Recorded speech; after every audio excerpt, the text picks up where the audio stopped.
start. I'm Eric Schneiderman, New York State Senator representing Upper Manhattan in the Northwest Bronx. And we're talking about the amazing moment in our political and economic history that we're facing now with the collapse of the financial services sector, which has huge implications for every part of the country, but is particularly important to those of us in New York, a city and a state that has become, unfortunately, overly dependent on the financial services sector to finance pretty much everything that we do. So we're really, we're really being forced to take a serious look at ourselves and how we work and how we operate.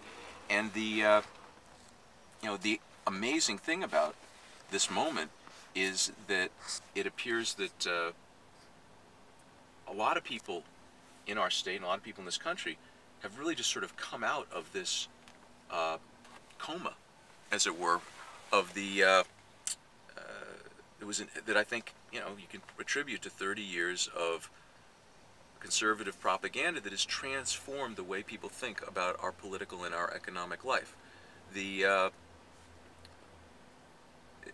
30 years ago, Americans didn't think government was the problem, always, not the solution. People did not believe that you had to make a choice between economic growth and equitable distribution of wealth. In fact,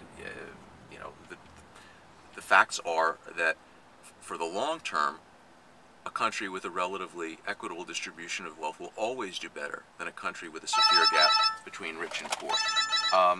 And we're at a moment where people have woken up and said, you know what, having this massive concentration of wealth and power, cutting all the regulations that used to protect us from market crashes wasn't such a good idea. There's some people that got very rich, but it really never worked that well for all of us, and now we're paying the price. So people are awake.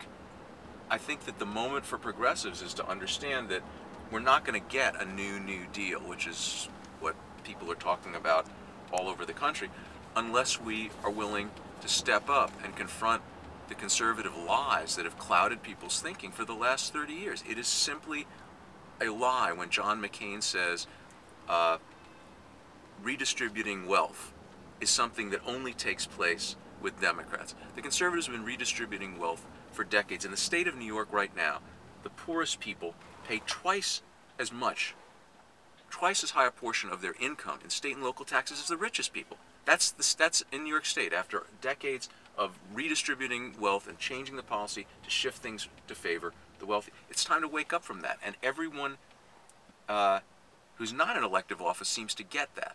Unfortunately, there are a lot of my colleagues are still being advised by folks who follow the old frame and listen to the old conventional wisdom, and you'll still get advice. You can't talk about raising taxes. You can't talk about expanding government programs. Well, I think we're approaching an era where that debate is going to change. I think people are looking for us to come back to the American vision of a government that protects people from the violence of the market, the same way it's our obligation as a government to protect people from the violence of war, to protect people from the violence of crime.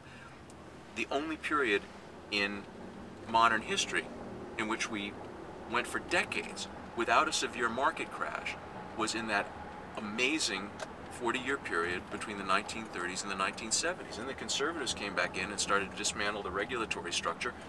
Crash in '87, crash in 2008. We're back to the same pattern that we were in before we smartened up. I think it's time for us to come back and learn the lessons, and I think the public is ahead of the elected officials right now. What about that Wall Street Journal quote, which I thought... Well, the Wall Street Journal, the editorial pages of the Wall Street Journal achieve remarkable clarity in moments like this because, they stop spinning for a short period of time and I think confront the reality. And right at the moment where we were faced with a bailout, the Journal wrote that first they bemoaned the fact that we had to have a government intervention to save the private sector. They acknowledged that. They said, you know what, for all of our years of saying government intervention is a bad thing, we need it. That's the only way to save this our financial markets is to have government intervention. Then they then went on to say for those who believe that capitalism will fare better after a crash, they would do well to remember that politically the 1930s did not end until 1980. So the conservatives, in their moments of honesty and clarity, understand that we're in a political moment where America can return to its traditional role as a nation that disdained great gaps between rich and poor, a nation that was dedicated to what used to be called the common man, and really was opposed to aristocracy, was opposed to concentrations of wealth and power. That is the American tradition. That's why, you know, in an era when every place else in the world you had kings and emperors and aristocrats, we broke free of that. So it's time for us for the progressives to be as clear as the conservatives are about this. This is a moment of transformational politics. This is a moment to redo the frame and through which we perceive our economic and political life, and I hope we're going to rise to the occasion. All right, thanks a lot.